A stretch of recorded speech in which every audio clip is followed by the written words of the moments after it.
What's happening? This is Jun Tzu. Just slabbering. What's happening? This is Jun Tzu, just slabbering. Today we're joined by Ksav. Special guest, Ksav. It's good to have you on, my brother. You too, bro, yeah. Yeah, man. So, you're part of the A92. Yes, bro, yeah. What is it, the A92 crew or the gang? It's not really a gang, it's a family, really. It's, Militant, bro. just a bunch of brothers trying to make it out. Militant, You know what I mean, bro. Love that. Yeah. So, you're from Drogheda? Yeah, bro, yeah. County Loud.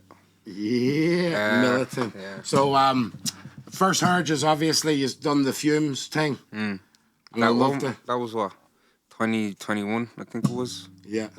That's on like 50 million views. Yeah, 50 million views on YouTube, 100 million on Spotify. Don't take the piss. No. 100 million on Spotify. Yeah, bro. Yous have kicked the fucking back teeth in.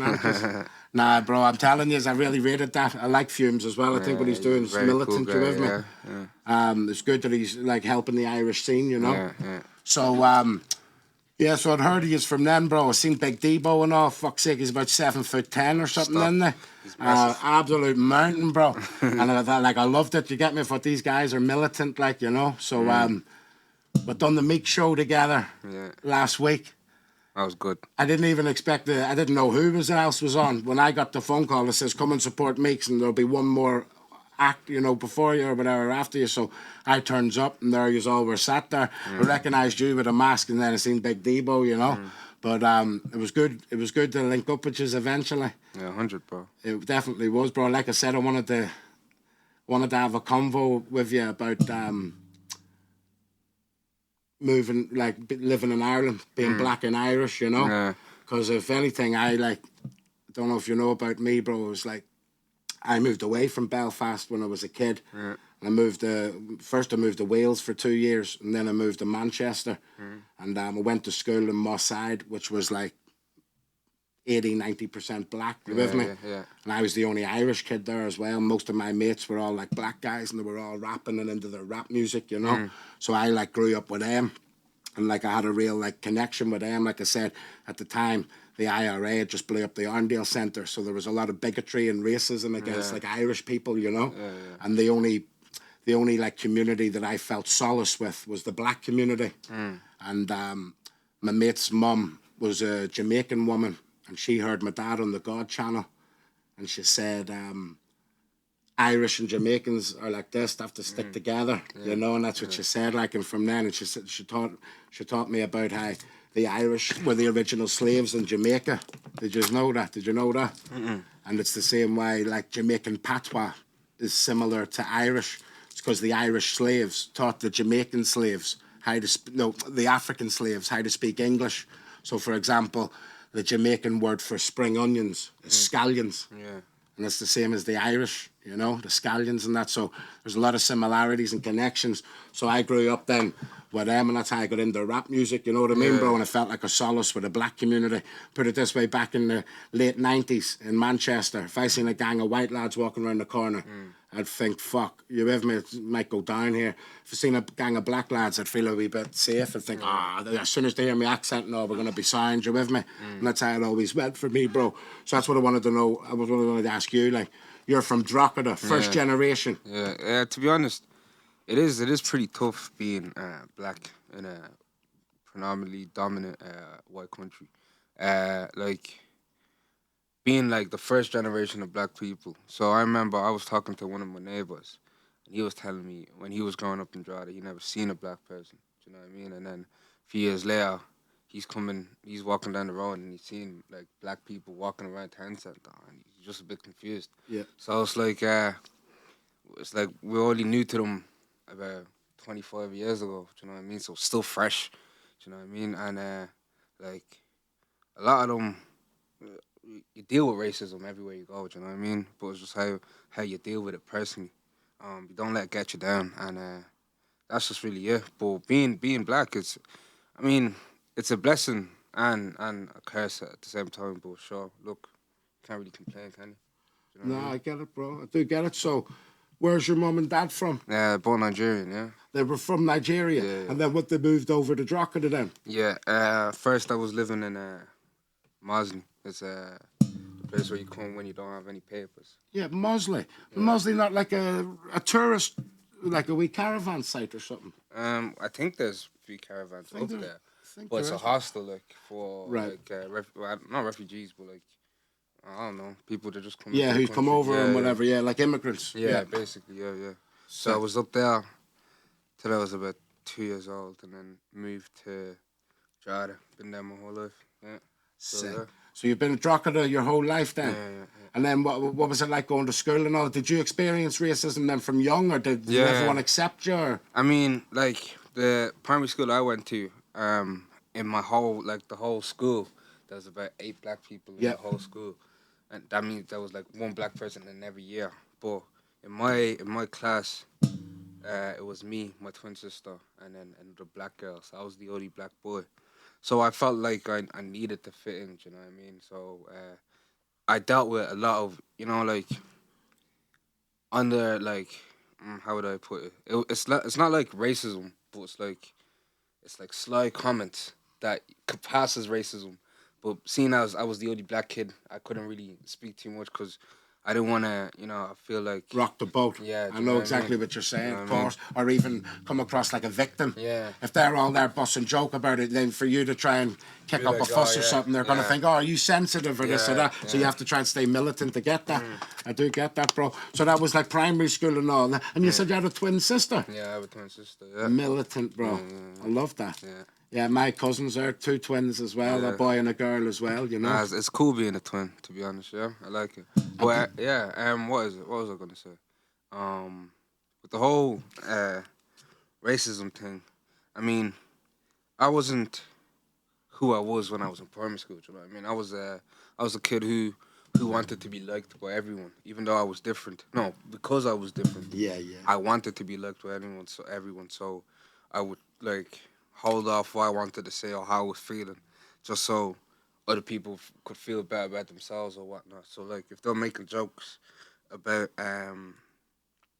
like my culture or something, because when I was primary school when I was growing up, do you know KSI?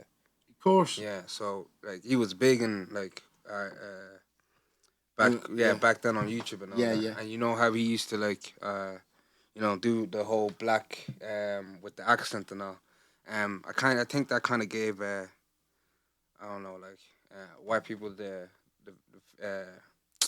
reason to act. What did he do though? What KSA? He put on an Irish accent. No, he just used an African accent. Do you know what I mean? But I can't remember that part. It wasn't like he used to do this all the time, and it wasn't like he was making fun of her or anything. It's just I don't even know. It's just I think it's just what people do. Like yeah, sure. My man as well. Did you hear? Man's Not Hot. Big Shaq. He was fucking G, but he done like an African thing too, didn't he? Yeah. The African uncle or whatever. Yeah. So I know what you mean. Like so he was. So KSI at the time was talking about Africa. Yeah. And, so then like like my friends, they would try and put on that accent and all, and then.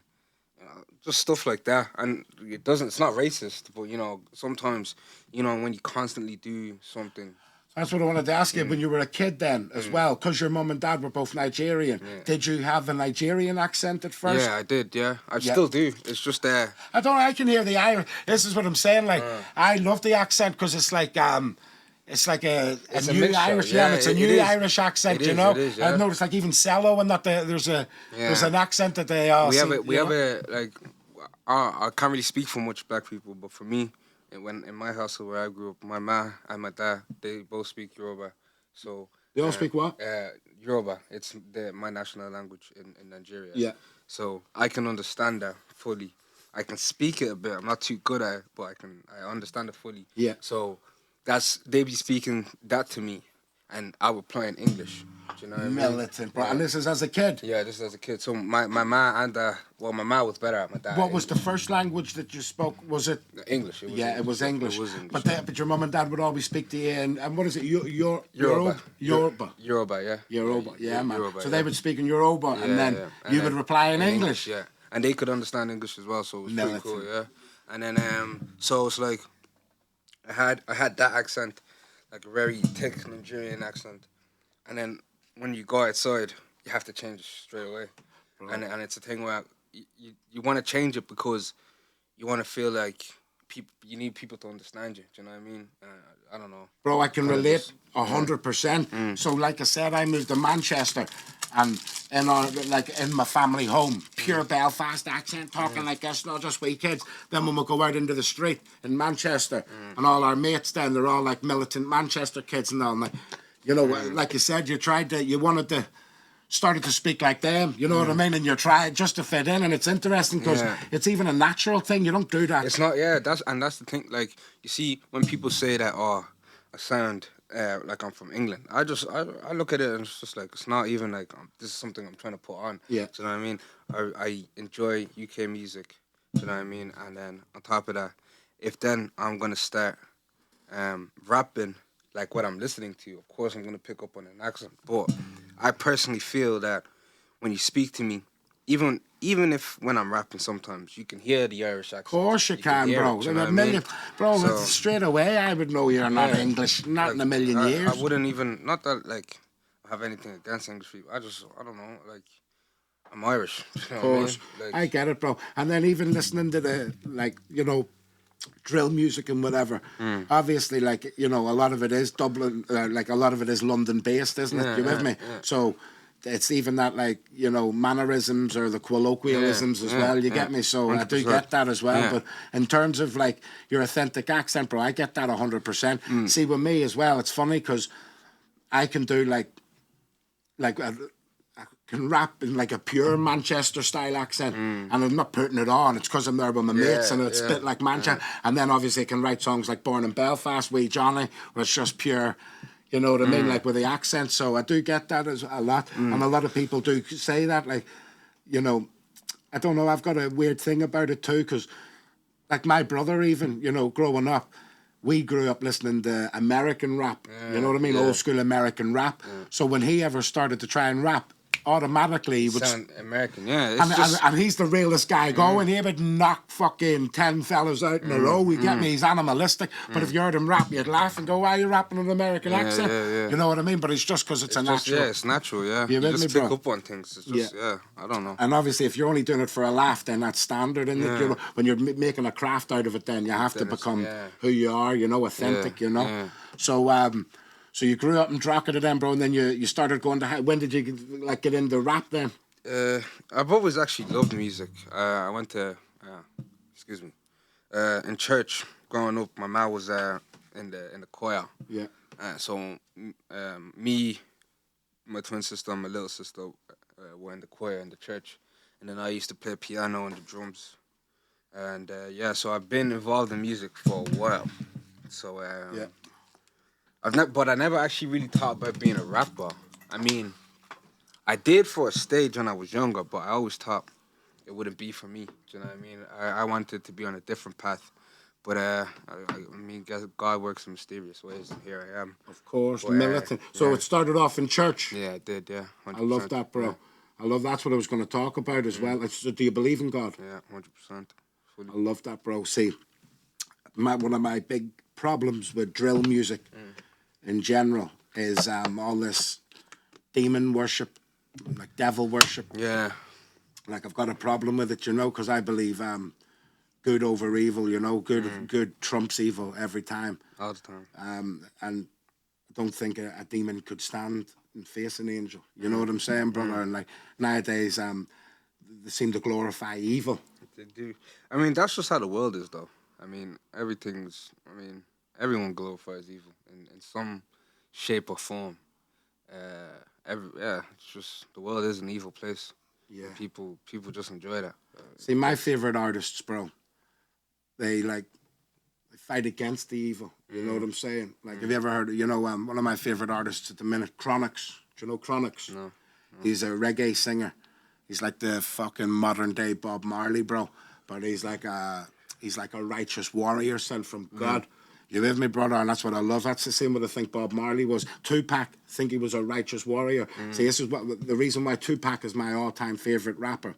Tupac said, "Listen to the words that are coming out of our mouths and hold us accountable for them. Don't just nod your head to the beat and bop along to any old fucking bullshit that's talking pure fucking brainwashing the kids. Do you know what I mean? Like everything, that's what I was saying. Everything I've ever said comes from my heart. I own it. I back it, and it's real. You with me? I'm not trying to put on no gimmick. Do you know what I mean? And that's what I struggle with a lot of these drill rappers. So I've even met, like, I know a load of drill rappers, a couple of them. I'm going to listen, and they're really nice guys, lovely guys, genuine, good-hearted fellas.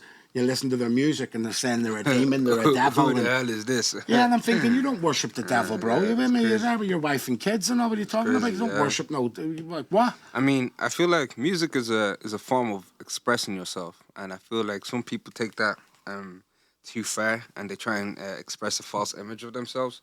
Do you know what I mean? For me, personally, I feel like music for me is a way for me to talk, because I don't like speaking about like my emotions and all that. But when I write music, I can get what I need to, what's in my head out on paper. Do you know what I mean? And I feel like that's what music should be for. Music should be something where you want to express yourself, you want to explain how you feel and all that. You can do that through music. But people take music and they turn it into bullshit. They just lie and say some mad weird stuff. I don't really fuck with all that. The way I see it as well, it's like there's two types. You can be like a narrator. You can see what you see in life and then write it down musically, or you can project some like what you like, who you want to be. You know what I mean? If like a lot of rappers, that's what they do. It's all self-glorification and like overhyping themselves. You with me? So even if you're doing a wee bit of madness, when you write it on rap, you're fucking Rambo throwing grenades every day. I mean, you know what I mean? Like rap music is kind of like, it is an over-exaggeration. Yeah. Some people do over-exaggerate over the top, but I feel like a lot of music is a bit over-exaggerated, because I feel like you need to make it a bit of exciting. Do you know what I mean? But some people take it too far and they just completely lie. I don't. That's weird. Nah, no, bro. Like that's what I always struggled with. Like I said, because you know, I believe in integrity of your soul. Exactly. Yeah. That's what I believe in, and I believe a lot of these guys, they're selling their souls to the devil. And you know what the funny thing is? They're not even selling their souls to the devil. The devil don't even want to buy their fucking souls. They're not even that fucking. They're worthless. They're trying to sell their souls. You with me? And the devil's like, nah, mate, you're not even fucking, I don't even want it, bro. You with me? And I imagine being in that position, you with me? And that's what I'm noticing. Like, see all these fucking rappers, singers, all of them. They're all like, they all fucking do this one eye thing. Have you ever seen that? All of them. Even watched Jamie Foxx the other night, and he was singing he sang a song in an opera style, and it was fucking amazing on like one of them talk shows. But what does he do at the very end? Covers his eye up. You with me? Lady Gaga, Eminem, they all cover their eye like it's like a pledging allegiance to the Illuminati. Do you know what I mean, bro? It's some devil fucking cult. And that's what I clocked onto in music. When I was a kid, bro, growing up, I always heard like subliminal messages in music. Did you know, I don't know if you knew this, but you know the devil, Lucifer? Yeah. You know, when he got kicked out of heaven, you know, he was the archangel for the choir in heaven. Right. So he's the one that so in heaven, basically every day they sing praise, the angels sing praises to God, and Lucifer at the beginning of time was the head choir angel for God. So I personally feel like music is the devil's. That's his thing. Do you know what I mean? The devil uses music to influence and create whatever he wants through music. That's what I personally feel. Yeah. But you can use music for good. Do you know what I mean? You can use music to uplift and, you know, make people do the right things. But more time, music is used to promote some bad stuff. 100%. But like I said, you know, I wouldn't say more. Yeah, you're right in the fucking media. That's all they promote. It's all negativity. It's all negative music, sex orientated, cheating orientated. You with me? It's all negativity, negative. That's it.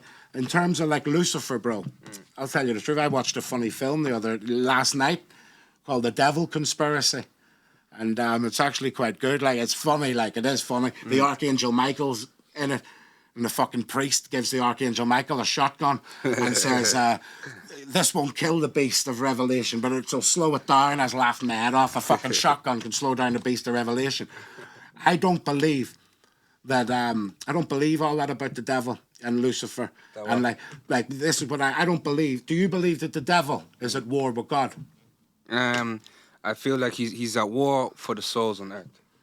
That's Exactly. what it is. See, and I'm glad you said that, bro, because that's what's the key.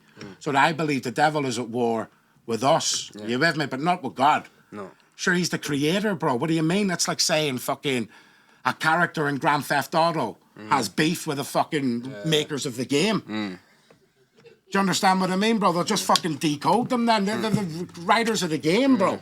You with me? And Lucifer is a created being.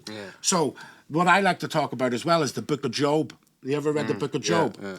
The Book of Job was one of the oldest books in the Bible. And it talks about a man who was like very blessed by God. And it said the day of the Lord came and God summoned all of his children to his kingdom. And guess who was among them? Lucifer. Now, this is after the fall or whatever they're talking about. You with me? So Lucifer got summoned to God's kingdom and he had to go. And then Lucifer said, and then God said, look at my man Job. Look how G'd up he is. You with me? You know, he's a righteous man. That's what I'm after. I want a man to be like Job. And then Lucifer said to him, it's because you've blessed him. Let me take let me go and fuck his life up. But God says, okay, you can fuck his life up, but don't be killing him. Yeah, don't kill him. So Lucifer does exactly what he's told. Does everything that kills his children. But he's doing exactly what God tells him to do. Do you understand what I'm saying? And don't think nothing, bro. Just read it how it is. I don't think he was set out. I think, like in the Bible, you know, God, it said that God knows everything from the beginning to the end. So I feel like, you know, in the progress of making all these angels and all that, he must have known that, okay, well, one of these is going to betray me, and then one of these is going to take half of the angels down with him. So, like, I'm pretty sure he knew that at one stage, you know, Lucifer's going to do this. And then, so I don't think God set him out to do it. I just think it was his path. Yeah. Do you know what I mean? See, what I believe is this, bro. First of all, you know, the devil, I think it's actually mental to think the devil is in fucking revolt against God. You with me? Yeah. And then I was even talking to my girlfriend about it the other day, and she said, no, but the devil thinks that he's going to trump God and become all powerful or something. I says, oh, right, so you're smarter than the devil then. This devil who's existed like before Adam and Eve and everything, he just doesn't know what's going to happen. Like, but we know more than him. Don't be talking shit, bro. We're talking about an immortal fucking being. You with me? So he's an immortal being, knows everything about everything, knows what his purpose is. And he is, and he it says in the Bible that he's the God of this world. Basically, what I'm trying to say is see the Illuminati, the New World Order, all of the devil worship that's going on in the world, everything, it's all part of God's plan. And it is. Because if it wasn't part of God's plan, it wouldn't happen. He would just delete it, bro. Imagine like God's the creator of the game. You with me? If he doesn't want the fucking the storyline, he'll just change it. It's like I was actually talking about this with my brother. It's you know, the story of Noah and how the flood happened. You see, stuff like that. You could ask yourself, okay, well, why did God create the world if He was just gonna flood it like a few years after? But what it is, it's all part of His plan. This is what He needed to happen so that other stuff could happen. Do you know what I mean? I feel like everything is falling in line, and cool, some stuff might go left, but it's still all part of God's like whole grand scheme. Because at the end of the day, if that's not what He wanted, you know, He could really just erase everything and start again. Exactly. You know what I mean? You with me, bro? That's what I always clocked onto. I always thought, wow, that's a deep concept, because that in the Devil Conspiracy, that movie, you know, Lucifer's in full like rebellion against God and fighting against him and all. I was thinking, this doesn't make any fucking sense. Like, you with me? Like, it doesn't make any sense. It's like, you know what I mean? That's the best analogy I could use. The game or the cartoon or something. Did you ever watch the South Park episode about the vaccination special? No. That was deep. They start speaking about a similar thing, saying like the creators are part of this devil cult, and next thing you see they break the fourth wall, and the creators of South Park come in and like delete the things and say, don't you be talking about that. You with me? But that's funny. That's basically like if you were trying to rebel against God, that's what would be happening. But at the same time, I do believe that there is a war for our souls. There is, 100%. Because at the end of the day, that's what the devil wants. He just wants to bring people down to hell with him. Yeah. That's his plan. That's what he wants to do. Yeah. So, yeah. And it's deep that you say that, bro, as well, just even touching on that, down to hell. Like, do you genuinely believe that there's, like, hell is below? Yeah. Well, I don't know if it's genuinely below, but I believe there's a hell and there's a heaven. Yeah, because I've been looking into this a lot, brother. The like when it talks about the eternal lake of fire as well, that's a different place than Sheol or Hades. And they say that that is an actual waiting place for the dead souls that is literally underneath the ground. See, I believe in the old school. I believe, I don't believe in any of this modern day sun worship that they teach you. You know, that we're all on a spinning ball floating around the sun. Don't believe that. I believe in the ways of the ancients. I believe the sun and the moon are two lights in the sky that's above us. And I believe that hell is below us. Yeah. You know, that's what I believe, bro. That's what every single civilization in history believes. Yeah, you know what I mean? You know? But it's deep, bro, that you're like, so I wouldn't say a Christian, obviously, but, or would you say you're a Christian? No, I would say I'm a Christian. Militant. Thing is, like, Christianity, it's all about your own walk with God. Do you know what I mean? And how you deal with your own personal relationship with Jesus Christ. I would say mine is rocky, but you know what I mean. I'm trying to stay strong. So yeah, I would call myself a Christian. Yeah. Militant, brother. And you know what? That's the realest shit going. This is what I get angry about a lot of Christian pastors and all that like to hide their sin away or pretend they're not sinning and they're holier than thou. At least if you're real and say, listen, my walk's struggling to get me. I'll do mad shit and all, but I'm trying and I know God's there. Then that's as real as you can be. That's the thing. That's really it. You just be as real as you can be in this world, and then shit might work out, shit might not. But as long as you keep it real, then you can't really complain, innit? So yeah, bro, that's the realest shit going. That's what it is. That's what I've always lived by. Like sort of, it's funny. My dad lived by faith my whole life. You know, my dad was a Christian preacher. I'm the son of a preacher, man. My whole life, I grew up listening to my dad going around preaching. He was an evangelist internationally, so he'd go around all the world preaching and all. But seen a lot of like fucked up shit in the churches and all. You know, you see a lot of fucked up shit in churches. Of course, and then I just thought to myself, like, you know, I think church and modern day tradition and religion is so far removed from the fucking what the Bible is. Like you have to remember, bro, like King David. King David went and chopped off 1,000 dicks. Did you know that? And brought them to King Saul. And said, yeah, you go, there's 1,000 dicks in a fucking, well, it was foreskins, it said. Don't think he was busy cutting I think he just chopped off dicks, bro. Flung them to King Saul. Imagine this, bro, and this is like, and then we romanticized them. You know what I mean? King David also fancied a woman and got her husband killed. Got her husband killed, bro. Sent him to war. Sent him to war and got him killed. And so there's a lot of raw things in the Bible, and I'm thinking like that's so far removed from the, you know what I mean, from like what we're living in today that it's insane, bro. It's the world has changed since the world, yeah, it has. Yeah. It has changed, bro. And the scary thing is, you know, there's a remember like Sodom and Gomorrah. You know, in the Bible, and God, like, you know, we're pretty much living in Sodom and Gomorrah now. Yeah, and that's you know, so that's so crazy because you see Sodom and Gomorrah. Well, no one really knows why. I mean, God destroyed that place, but I mean, I don't know. I can't remember who said this to me, but this is the place where, you know, sin was really bad, and that's why God was like, yeah. This place needs to go. Yeah, it was because they were all chitchies in that, bro. They were trying to rape my man in that member, and it was all full of fucking, pretty much exactly what it is today. World's with, you with me? Yeah. And then he just said, I'm destroying this whole gaff, bro. The whole gaff's getting destroyed. The whole shebang. And it's the same, like, it's funny, but you were talking about the flood before. God said, you know, he flooded the earth, and he said he'll never flood the earth again with water. The next time he floods it will be with fire. Yeah. You know, and do you believe we're in the end times, bro? Yeah, we are, yeah. I think we've been in the end times for a while.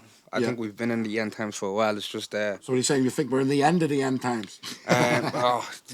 Like the Bible says, you don't know, he's going to come like a thief, thief in the night. So, a person, because you see, like, I think it's explained in Revelations. I can't remember where the signs are, where he says the end of the world is coming. But one of the signs is where countries will go to war with each other. Yeah. And we have had world wars before, do you know what I mean? We haven't had a world war recently, but we've had world wars in the 1900s. We've had 2 world wars in the 1900s, and then we had, that Cold War with Russia and America, Yeah. and then we have all these the war with Ukraine and Russia right now and all, and then you have the likes of China and then North Korea and all that. Like, I feel like we've been in the end times for a while. People need to get their shit together, start asking for forgiveness, and For real, yeah, bro. man, it's fucked. I need to repent, bro, Yeah, and it's see fucked. see what's going on. Like I said, bro, when you look around and you see how much evil there is in the world, and you see it, and all of these elitists, and they're all like promoting this dark shit, then there has to be a good. There has to be There has to be, yeah. you know. But I mean, like, and it's a bit, it's difficult. It's a difficult concept to get your mind on. Like, the world's evil, so then would you then say you too have to be evil yourself, or do you need to be good? See, this is what I would say. So let me tell you this, bro.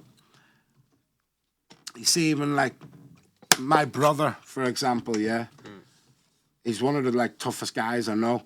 But see if he knows he's in the right, and God's with him. Doesn't matter if there's fucking 20 men, bro. 20 men around him. He knows God's with him, and he will snap. Me and my brother, have you ever seen a film called The Boondock Saints? No. One of our favourite films, bro. It gives me goosebumps even talking about it. It's about two Irish brothers who get blessed by God then, and they fucking end up shooting all of the Italian mafia in New York. And God's with them, you know what I mean? And it's G'd up, bro. But that's how, and there's a thing in it that says, the priest says, you should fear evil men, but there's something that you should fear more than evil men, and that's the indifference of good men. You with me? You should be a lot more fearful of a good man. And a good man isn't a soft man. A good man is very dangerous, but he chooses to be militant, look after his family, be a warrior. This is all the code of the samurai. This is how to conduct yourself as a proper militant warrior. That's the key. See an evil fucking bastard, bro. They can't stand up to that. They crumble to it because it's all about fear. They like to scare you. Like you said, devilish this and that. You with me? And you're trying to scare me. But when they see that there is no fear and you're with God, they crumble, bro. They crumble. So I don't think, for example, we used to have this debate. See if like someone like raped one of my family or something and that, and I said, and I caught them. You with me? What are you saying then? You should rape them back or like fucking torture them? No, I disagree with that. I would just put a bullet straight in their head, end it.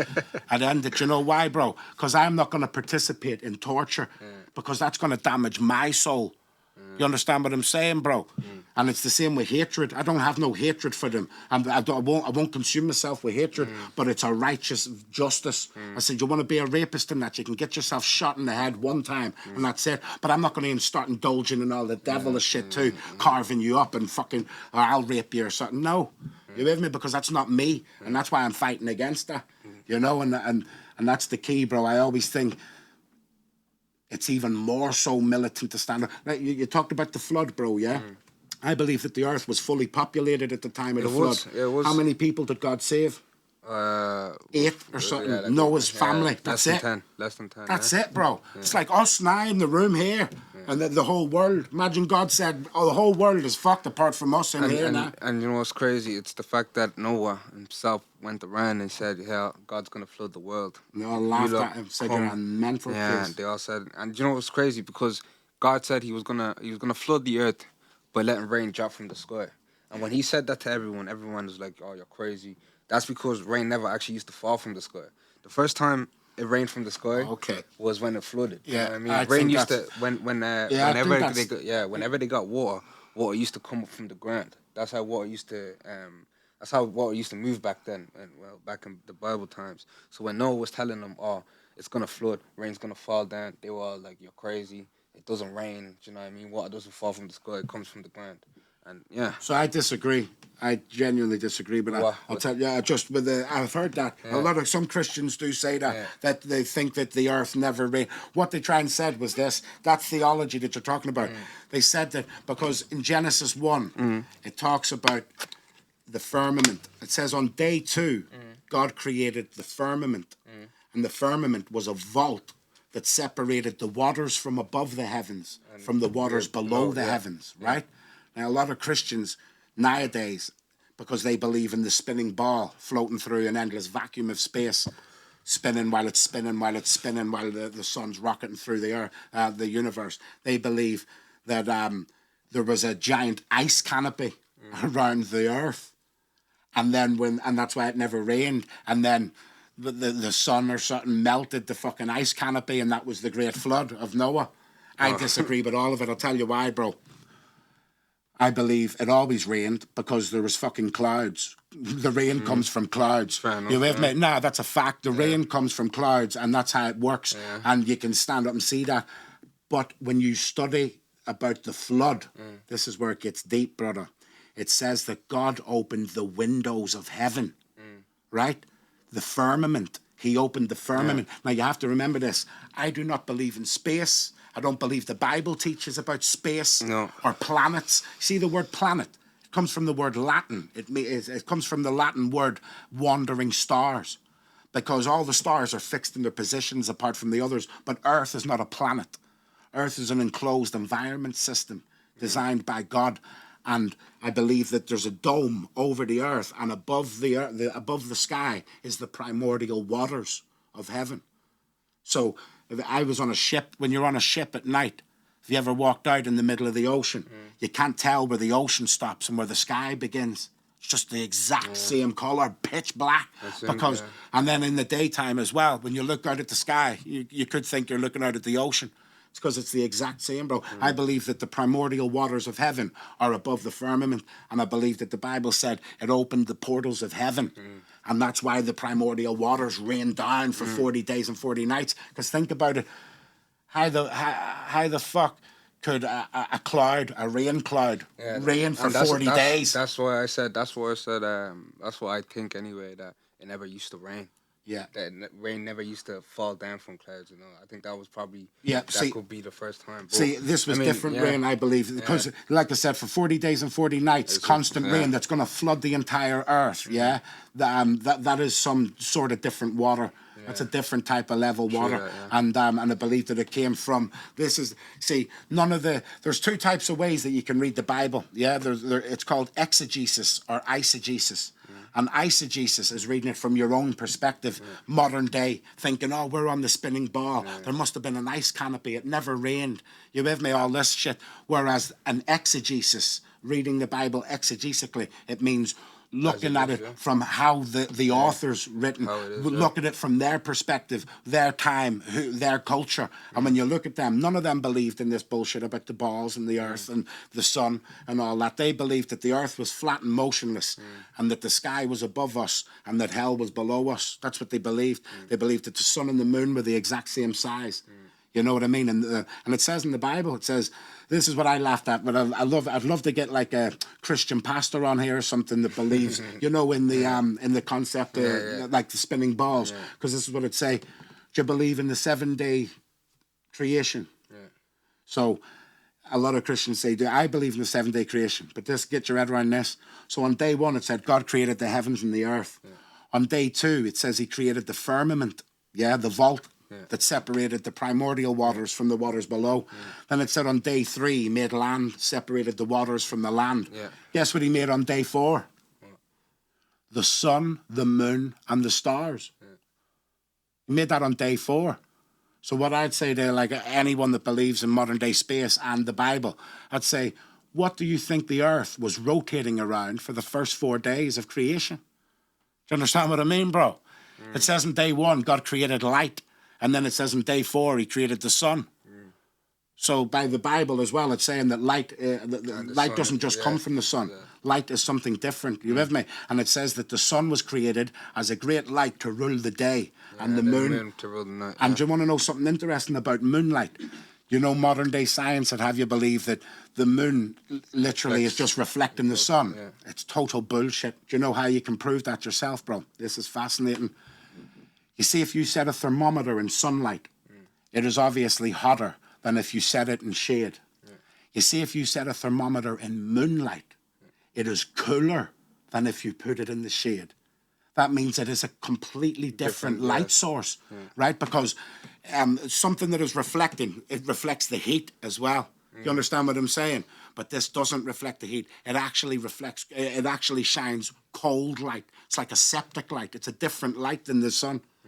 You with me? It's its own light source, which is fascinating, bro, and that's a real fact. Yeah.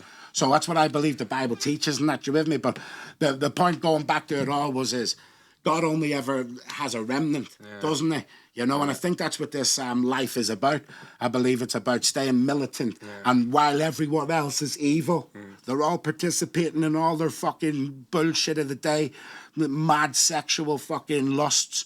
The whole world's gone to fuck, hasn't it, bro? And the whole concept is about sex. Literally, everyone's sex mad. You with me, brother? And that's what it is. And I think now more than ever, we'll have to stay militant for God. You know what I mean, bro? It's crazy. It's really, the world is changing. The world has changed, sorry. It's crazy. Yeah, it's deep. And I just think it's got worse, bro. Like, so it's never really changed for me. Like, see, when I grew up, I was like 11, 12. I found out that the world was run by devil worshippers and all. So I would look for subliminal messages in music. Nowadays, bro, there is no subliminal. Do you know what's so crazy? You say that because that's exactly what me and my little sister used to do as well. Yeah. I don't know why.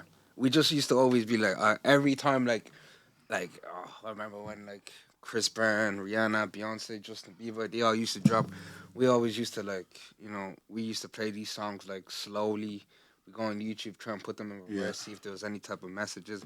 I mean, sometimes you get some, I don't know if these YouTube videos are bullshit now, but you have some YouTube videos that, like, when you put the songs in reverse, they be saying some mad shit. And you don't know yourself. Yeah. Just get it on Cubase. Oh, do it yourself. True, That's what I would always do. You know what I mean? Yeah. Rihanna, bro, she was a scary one.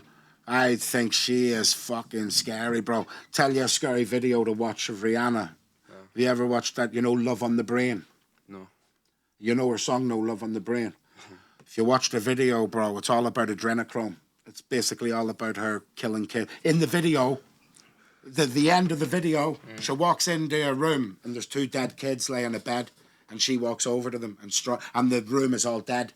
Really? It's all dead and there's cobwebs all over the room and there's 2 dead kids, and she goes over and lies beside their 2 dead bodies and strokes them. This is in a Rihanna music video.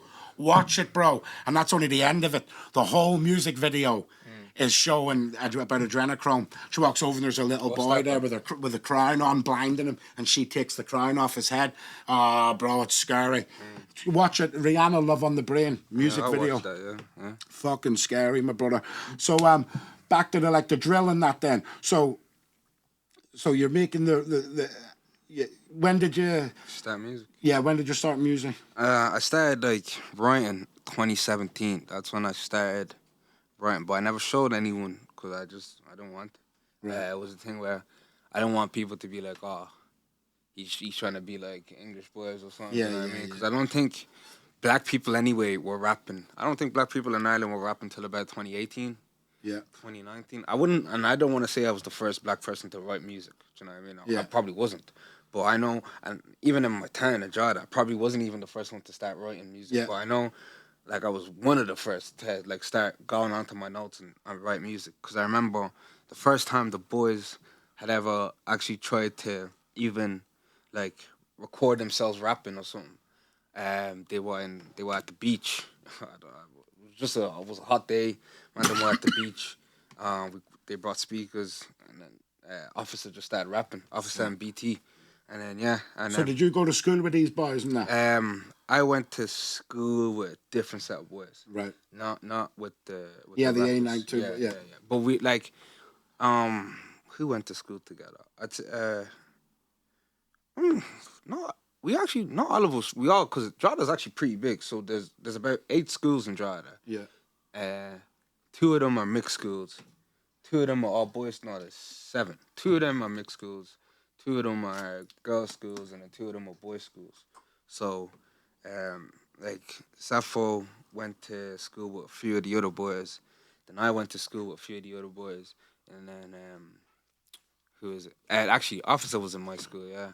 Officer was in my school. Who else was in my school? I think Officer was the only one in my school. BT didn't even go to school in Jada. Who else? Devo was in his Sappho school. Big Devo, yeah, man. And were you all the same age? Like, same year? Yeah, no, me and Nix are the youngest in the group. Right. Nix was in the youngest year. I was in the year below everybody else. Right. But I should have been in there. I got held back when I was in senior infants because I was too young to go into first class. Me and my twin, because we were born after August or something. I don't Yeah, even know. yeah, yeah, So yeah, we were too young to go into first class, so we did senior infants again, and then and then on top of that, I did TY. Do you have TY in Belfast? I grew up in Manchester. What's Oh, sure, TY yeah, though? yeah. You don't have that in UK. It's transitional, yeah. So Right. basically, you do your first 3 years of junior set, and then after that, you get an option to do your 4th year, or you can go straight into your senior cycle, which is 5th year. Okay. But I did the optional year, so yeah, I was in a year just below the boys, yeah. So, Sick. yeah. And then when did you like form the crew We then? formed A-Line 2 officially, I'd say, ending of 2019, probably just after. Actually, no, maybe even 2019, start of 2019 actually.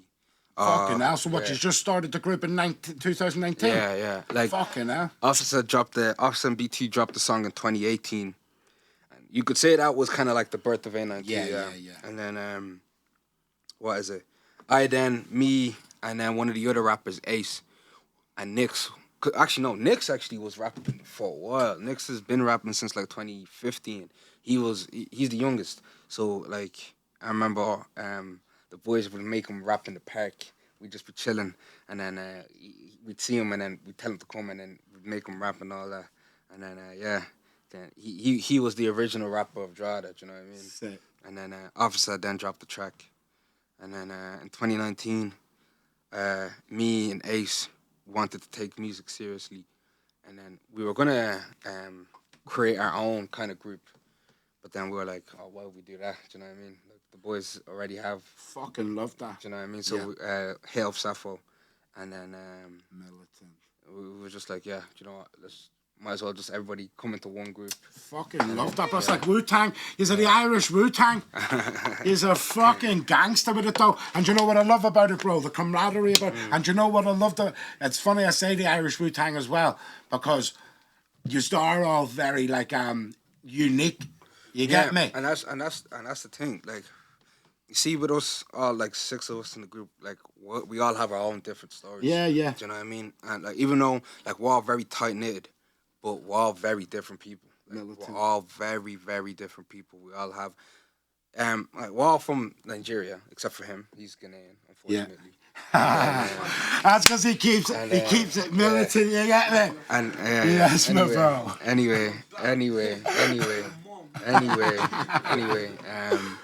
Yeah, we all. You could say we kind of all had the kind of. I wouldn't say we all had the same upbringing, but like, you know, same kind of like society where like in our house, kind of the same things would be happening in the house. You know what I mean? But lifestyle and life wise, it was very different. For me anyway, like personally, I could say between me and a lot of my friends, like people didn't grow up the way I grew up. Do you know what I mean? Yeah. So like, the way we all act is we're all very different, but we all click. That's one thing I like about us. Like, even though we're all very different type of individuals, when we're all together, it's a family. Like, exactly. we're all brothers. And that's what a family is anyway. That's a real family anyway. Different people just coming together. Do you know what I mean? Yeah. Yeah, I love that, bro. That is the Irish Wu-Tang, bro. I'm telling you, and that's what I love about it too. The way you are like, you know, a lot of rap groups or something, you don't even know which one's which. They're all just sounding the same. And but like that plugged in that you've done when you kicked in, bro. You kicked in, and then you're talking about the pagans and that. You know, I can tell why these men love envy and all that. And then next thing, Big Debo kicks in. It's sick, bro. It's sick. Like chemistry is unmatched. Right now, yeah. Nah, it's bad, bro. It's militant. And then that's what I loved as well at the Meek show. You've done your own set, but then halfway through Meek's set, he got you out to do the plugged in, and that went off, bro. Everyone was singing crazy, that. They were singing it. You know, it was militant. That I loved that. That was good of Meek's as well to get you on like that. Nah, that was very blessed, yeah. Because I had just came back from Spain, and it was literally. I came back from Spain the Tuesday morning, and then around Tuesday evening, Sappho was like, "Oh, no, I think it was maybe when was the show? Was the show on a Wednesday? Thursday. It was a Thursday. Yeah, it was a Thursday. So on the Wednesday, Sappho was like, "Oh, who's on going Meeks?" I'm like, "Oh, Meeks, what's going on there?" And then he was like, "Oh, his manager shouted him. told him to come to open up the show. I was like, oh yeah, I'm there. Do you know what I mean? And I Gotcha. was very, very blessed with him. So yeah, that was Yeah. very much appreciated. Yeah. Now, same as, bro. I was very blessed, and I was wondering who was going to be the other. I was glad it was you. Yeah, Big Ksav would come over to me straight away and went, yes, bro, and that, you know.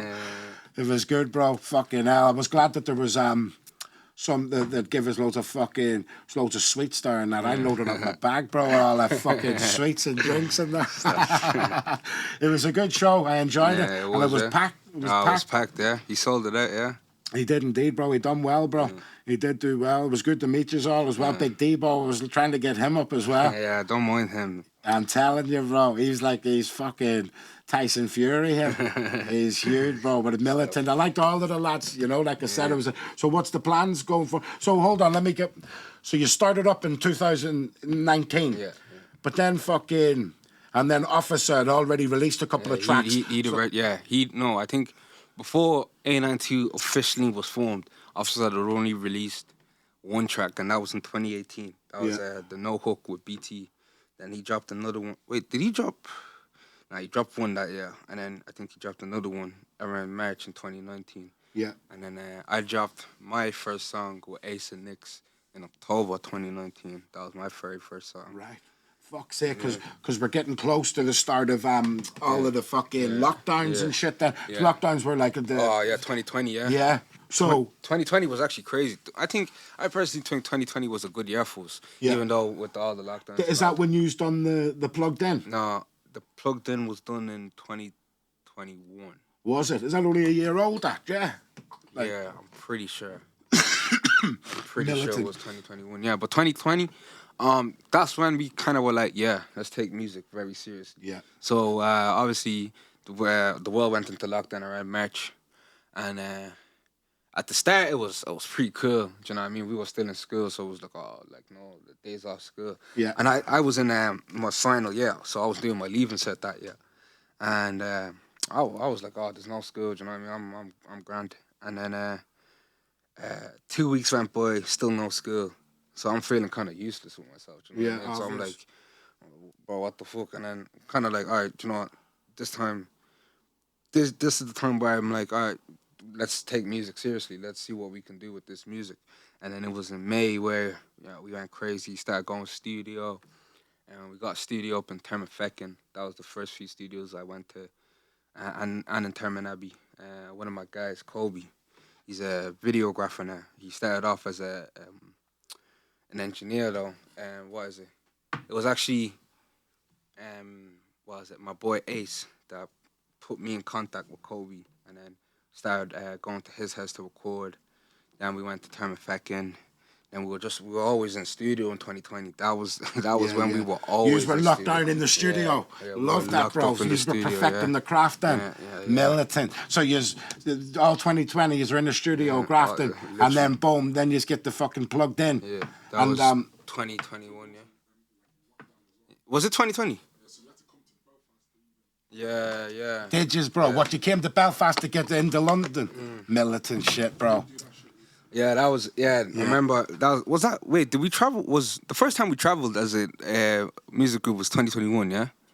It was 2020. Then that means the first time we went to, because the first time we went to England was when we did the plugged in. Yeah, so it was 2020, yeah? So it's been 3 years.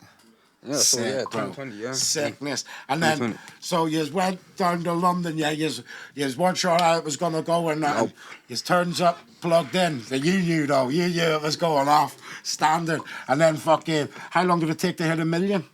Oh, probably like 2.5 weeks. 2.5 weeks, because it's on like 50 million views now. That's fucking huge, bro. I don't think there's any real Irish rap that's hit anywhere near that. There's not.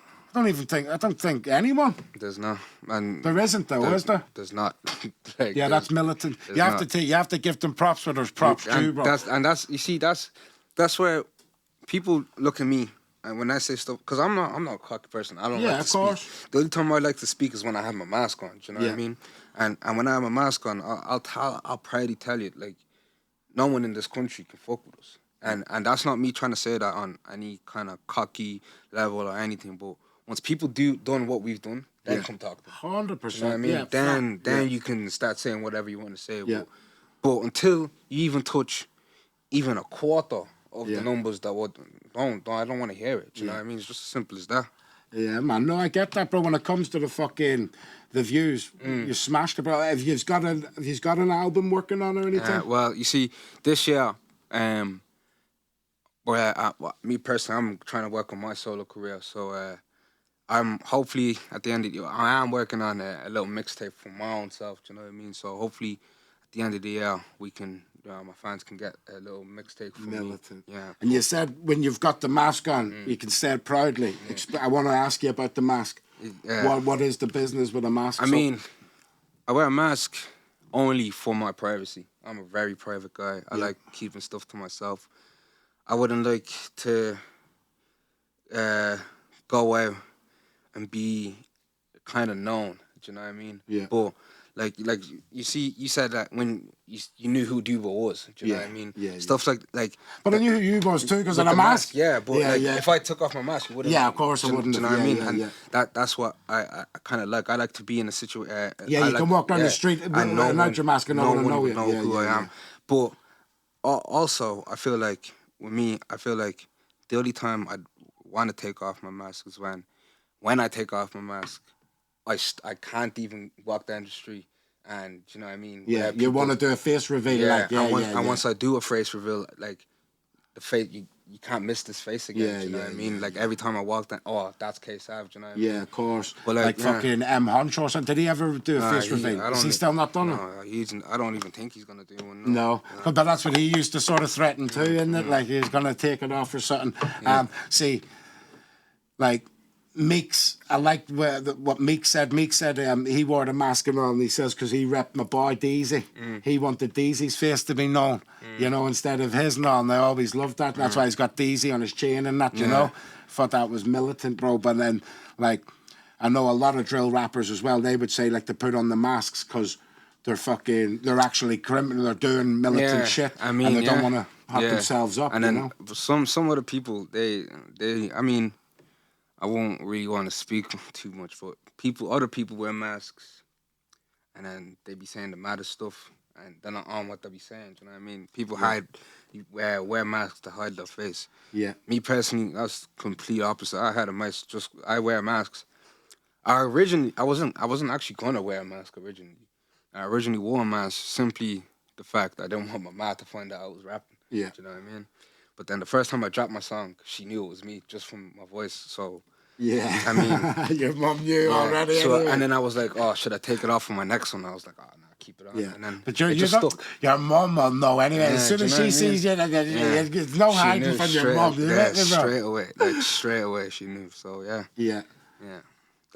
I mean, the mask is I wouldn't say it's part of my identity, but it is part of who I am. You know what I mean? I mean, like, I feel like with the mask on, I can act or say certain things. Not like things that would not that I'm saying that I can only say certain things with the mask on. Like I'm still the same person without the mask. Yeah. Don't get me twisted. Yeah. It's just that the mask brings a whole new personality. Do you know what I mean? It's like a whole new character to my life, to my let's say the life that we call the game that we call life. Do you know what I mean? So it's just there. It's just something part of my identity, I guess. I don't really know. The first rapper I ever heard with a mask was MF Doom. Yeah, MF Doom. And your mask similar. It's a bit similar to the MF Doom mask. Yeah, it is. And I liked MF Doom. He was militant. You know what I'm saying? He was good. Yeah. And then obviously. The only Irish rapper then I knew in the mask as well was fucking the what do you call them? The fucking the bandits, the rubber bandits.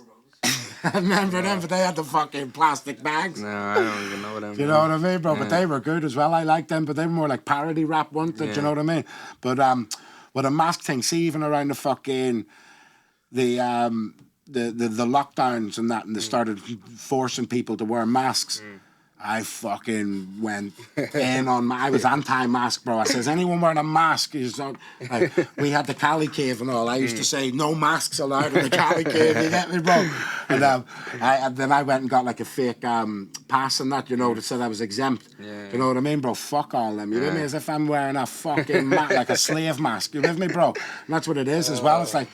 it done my head in, but that's what I was going to say. So, when you went as well, did you have to put on the fucking... Because that doesn't block them. No, I have two. This one, I only use this one because originally, it was the first one I had, it has the Met cover. And you snapped that, I snapped this off. The first time I ever snapped this off was when I went to do my first show. Right. And I realised... it's constricting you. Do you know and so, bro, I could not do it, bro. I swear down. I get too hot as it is. Watch me performing, bro. I'm fucking... You can see the sweat humming off me. As soon as every time I'm doing a music video or show or anything, as soon as I take this off, man, it's sweaty as fuck. Of course, I can imagine. But I was watching Meeks perform and remember thinking... Man. Thank God I don't wear no mask. I think it's worse wearing a belly though. Yeah, exactly. Like with this one, I can literally pop this one up and down. But belly's long, it's woolly and all that. And it's just all absorbing constant, all the sweat. By the time you take that belly off, I bet you can wring it out. You know what I mean, bro? It's fucking disgusting. Yeah, sickness, bro, sickness. So so you're going to release a solo album? That's your next plans? Yeah, bro. So a couple singles throughout the year and... hopefully, surprise features here and there. But then the plan to drop a little mixtape EP, maybe close to the end of the year. Who knows? Yeah, man. We'll have to get a track together. We're going to do a Christian drill track, yeah? Christian drill. Tell them about God and that. Say, fuck that, bro. We're getting down with it. Nah, but we do have to link up, bro. I would love to do something with you. I said, I haven't done a lot of collabs recently myself, but it's good to try and, get out, And when I met you as well, that's why I wanted you on the podcast, to hear about how you grew up in Drogheda and what it was like and how you came together, and I love it, bro. And the thing that I love the most as well is that even though yous are all proper talented in that, there was no fucking competition amongst brothers. Nah. You with me? It's all friendly. Exactly. It's all friendly and even if there is, like, see, my best mate in Manchester, he got arrested and he went to jail and he was a rapper. Next thing, when he got out of, when he was in jail, one of my mates came to me and says, "If you heard Piggy in jail, he's smashing it." And when I heard his rap, I fucking... got a bit jealous. I was thinking, no, I need to show I'm better. So I wrote something, and then he got out, and he's going, "Oh, check you out." And we were always like, but that was healthy because I always wanted him to progress. That's the exact same. Like, if I'm in the studio with someone like, let's say like Nix or something. See, one person in the studio that like every time I'm in the studio, that one person I need to stand up is him, is Nix, because it's like every time he spits, it's like, okay, now I need to come harder. Do you know what I mean? I feel like we. What's the word I'm looking for? Bounce off each other proper and inspire each other. Because I said, check it, bro. If I wrote a verse, next time, and we're bros, so there's no fucking there's no like even like nerves or nothing. You with me? If I spit a verse, next thing yours is way better, I'd be like, fuck this. I need to make sure I'm coming hard. Literally. So you're always putting each other at your our best. Really, So I done that with one of my mates from Manchester. He had like a group of lads that he always rapped with. And one time then I said, and it was like a Christian, quite militant track, spiritual track, about the end of the world and that. But I done my verse, and then even my mate said to me, "Bro, it was the best verse any of the lads have ever written," because they were excited to do a track with you. And like most of them are all ghetto kids. They'd never really talked anything spiritual. But when I rapped about, the end of the world and being like a right, they all done the same thing. And it's probably their best verse, bro, to this day. I love it. I fucking love it. It's called "You're Not Ready." It's on the YouTube and check it and that. But that's what I like. That's what I like about that, bro. And I did sense that camaraderie ship, which is all. Yeah. When I went and I just seen yous chilling, I thought, brothers, man, yous are all bros, and I like that. And I did sense a realness switches as well, which I respected, Yeah, man. So, what about shows as well, bro? You planning on doing a lot of shows? Or? Hopefully, man. You have to go on to my manager for that one. Yeah, of course. Listen, the only time I've seen you live is at the Meek show. Yeah. And they were like, it was a young crowd. One night it was like over 14s. When Meek's got you out halfway through his set. and you done the plugged in, bro. Everybody was up, man. It went off. It went off. You know what the funny thing is, bro? You could have literally just played the backing track. Yeah, and held the microphone. You get At me? this That's when point, you yeah, know. yeah. That's what I realized about Meeks as well, bro. You know, they're all singing his tracks back. It's a different. I think that's that feeling as a rapper. I think that feeling's surreal when you go on stage and then people like that's all your hard work. Yeah, of course. And then people are just singing that back to you, man. You feel good. Yeah, it feels a bit unreal, bro, to be honest, because you sort of think, whoa. Yeah. I remember one time I was rapping my Born in Belfast track here, and I sort of like, because they were all screaming it took me my breath away a bit, and I forgot the lyrics, and I stopped rapping, and they were all carrying on, and they could even pick back up from the crowd. I thought, this is next level shit, it's you know? Crazy, man. It's crazy. Yeah, man, so I have to crack on with it more often then, bro. Who's your favourite rapper of all time? All time? Favourite rapper that's pretty hard, actually.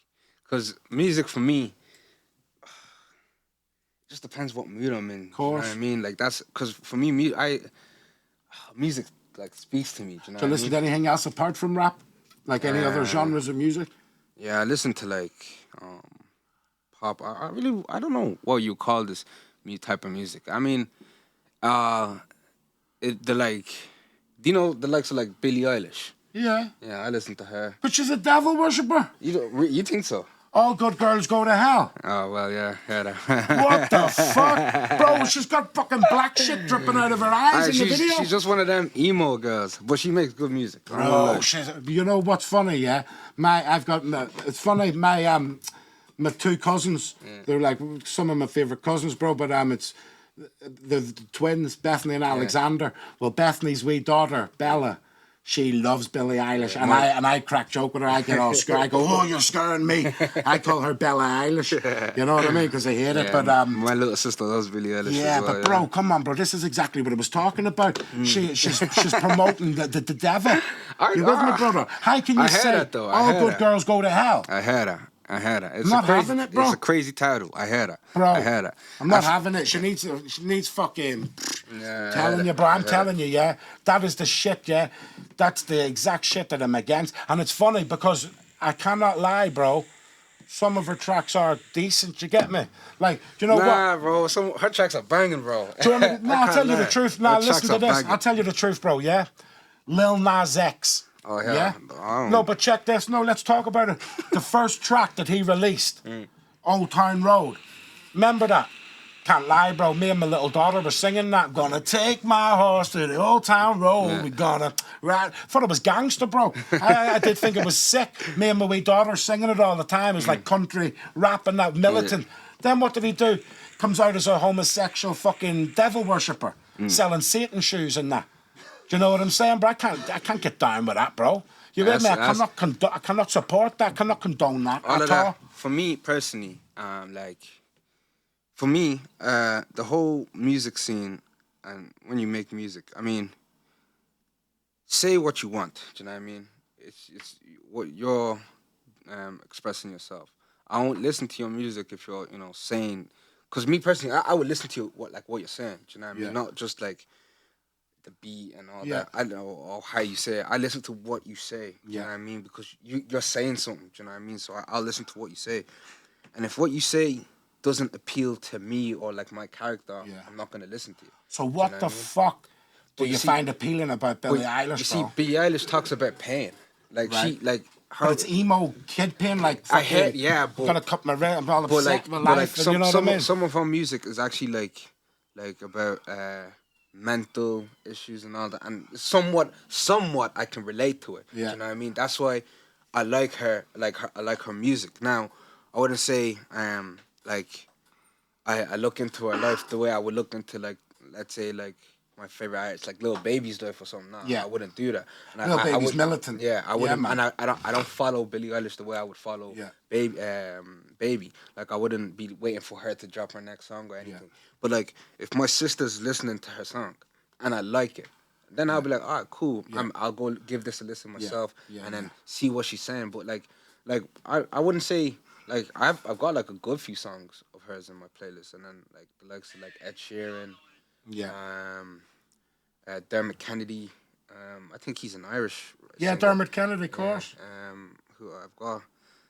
And you said Lil Baby. He's the only rapper you mentioned. So do you like Lil Baby? I love Lil Baby. He shot a guy dead, didn't he, in the supermarket? No, that's not Da Baby. Da Baby did that. Oh, is it? That fuck off. So the Lil Baby, Da Baby. Who the fuck's Lil Baby? You don't know who Lil Baby is? Who's I know Da Baby. Yeah, Da Baby is the one you're talking about right now. The guy that shot someone. I like him. I like the baby. I can't think of fucking Lil Baby. You know who Lil Baby is. What did he sing? What's his song? What's his track? On Me, Drip Too Hard. I don't know, bro. I really don't. I'm sorry, bro. I'm out of date, you know. I know Wu-Tang. I'll tell you every Wu-Tang member if you want. So what? Do you know who Future is? Future, yeah, of course. Okay, Lil Durk.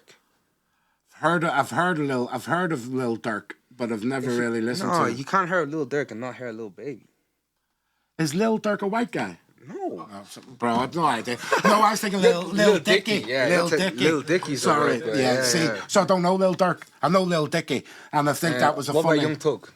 Young Thug? Yeah. I've got one of his tracks on my phone. Yeah. The one with Elton John. And I'm gonna be high. I actually don't even know that song. You not heard it, bro? No. Yeah, it's sick, bro. Young Thug.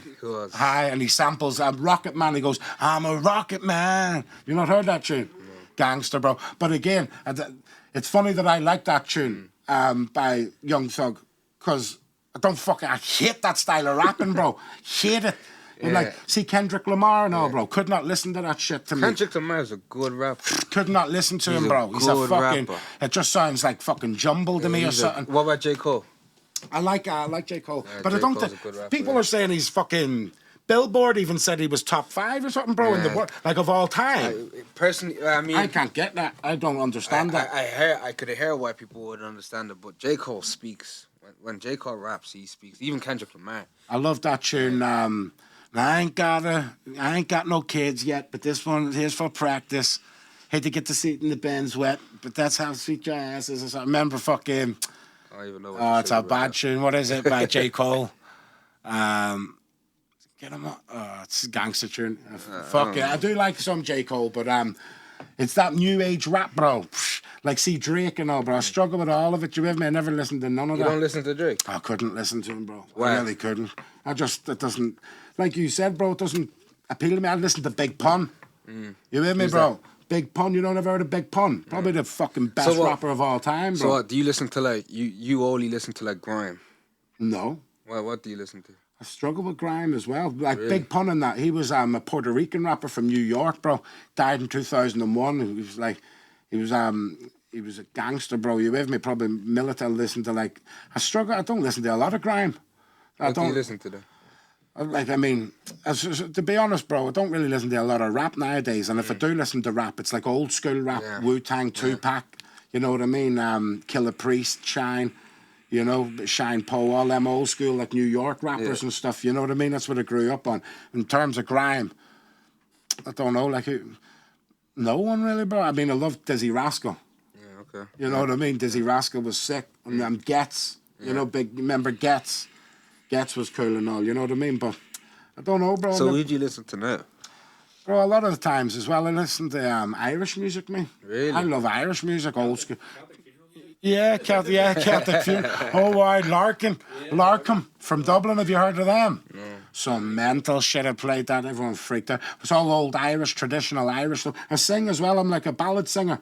I'd sing like... Wait, can you show me your playlist? Like your music playlist? What do you mean? I don't have Spotify on my phone, bro. So you don't, like, on a normal day, if you were going outside for a walk, would you listen to music? Yeah, but I listen to... What song would you play? Bro, it depends. Like, like, I listen to Chronics a lot. That's reggae, like spiritual reggae. You with me? I listen to, I love 80s music. I love a lot of the 80s music, you know? Even like, remember that Kate Bush Running Up the Hill, and that went to #1 again last year. I love that, bro, because I'm into all my 80s shit. I love Enya. Have you ever heard of Enya? No. Bro, Enya is the greatest singer of all time. She's from Ireland, from the south of Ireland, but she sings it. You would have heard Enya's tracks in, like, in adverts and shit. You with me? She's like, when you die, you'll hear Enya. Trust me, bro. She's like a voice of an angel. When you're going up to heaven, bro, you'll hear Enya singing to you. Trust me, that's what she's like. She's amazing. But I struggle with a lot of rap, bro. I like genuine stuff that comes from a positive place. You with me? I hear that, but me, I like I what is it? I like music. You say you like music that comes from a positive place, yeah. Or a genuine A place. genuine place, Yeah. yeah. But if you really listen to like all these like rap, like not grime, I'm talking now like American rap because Yeah. that's what I really be listening to. Yeah, like, yeah. And what they're saying is coming from a real place. Like it's a toxic, very bad environment, but that's their reality. That's their world, and that's what they're rapping, and that's how they're living. Do you know what I mean? And somewhat like I like that because that's what's I real do. to me. Do you know what I mean? So like that's how that's what I be listening. Like your type of music. Not that I wouldn't give it a chance, but I wouldn't have anything to relate to it. Do you know Yeah. what I mean? And for me, What you music. mean, like positive style music? No, not really positive style music. I'm talking about like all this, like the '80s music, for example. Oh, yeah, yeah, Like yeah. I couldn't. Not that I couldn't listen to that, Yeah. but like I wouldn't listen to that because what you say wouldn't really hit me. Do you know Yeah. what I mean? But like what these like rappers say, even like I said, like what like Billie Eilish would say something like that. Those are the type of stuff Yeah. that would hit me, and that's what that's the type of music I would listen to. And in the sense of what I say, it's positive music. It's not. They're talking about rapping. Drilling, killing people, and all Yeah, that. of course. It's terrible, but I mean, it's their life. Yeah, do you know but what I mean, Johnny Cash, I listen. One of my favorite singers, Johnny Cash, he's like that. I shot a man in Reno just to watch him die. Do you know what I mean, bro? So it's like, even country music and all, there's a lot of militant fucking talking about shooting guys just to watch them die and that. There's a lot of rawness. There's a lot of raw shit in, like, in all types of music. You get me? So, like, when I say, yeah, I like genuineness, but I also like it's the righteousness, as well, and being like you said, standing up for being good in a world that's all evil. You with me, brother? That's why I would struggle with Billie Eilish, Lady Gaga, any of these succubuses, yeah? Because that's what it is as well. It's a succubus. It's like a demonic force that is and I can say it, bro. It is the only reason they're so big as well is to keep children at some sort of fucking demonic level. It has to be, bro. That video of Billie Eilish with the blood pouring out of her eyes, like she's crazy, she's some Mary statue or something. Understandable, it is crazy. Yeah, it's really like, I don't lie to you, bro. It makes me a bit like sick. I couldn't watch her videos without making me uncomfortable. I heard it. You know what I'm saying? It's like same. That's why I never liked Eminem. I could not. Really? Eminem was not. I couldn't because he was a devil worshipper to me.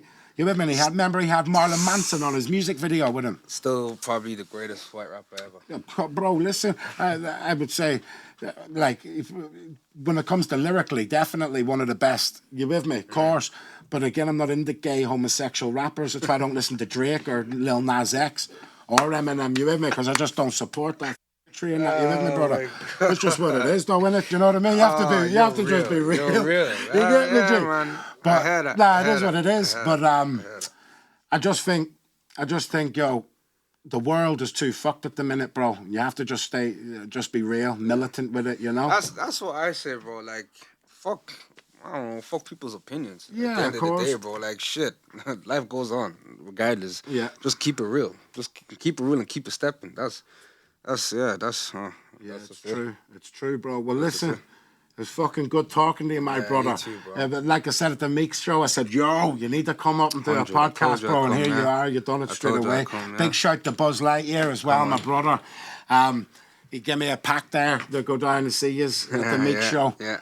And I just hooked you up with all that, the fucking it was Potato lovely. Boys. This is sponsored today by Big Buzz Lightyear, the fucking legend, the Yup, general, lads. Belfast finest, and Panda and Potato. So much love, brother. Thank you. Yeah. Thank you to your manager Thank as you, well, bro. my Thank brother. you We'll have to very get much. you on soon as well. And Big Debo and the lads. 100. God bless, bro. Thanks Thank you very very much. much, Yeah. yeah. Respect.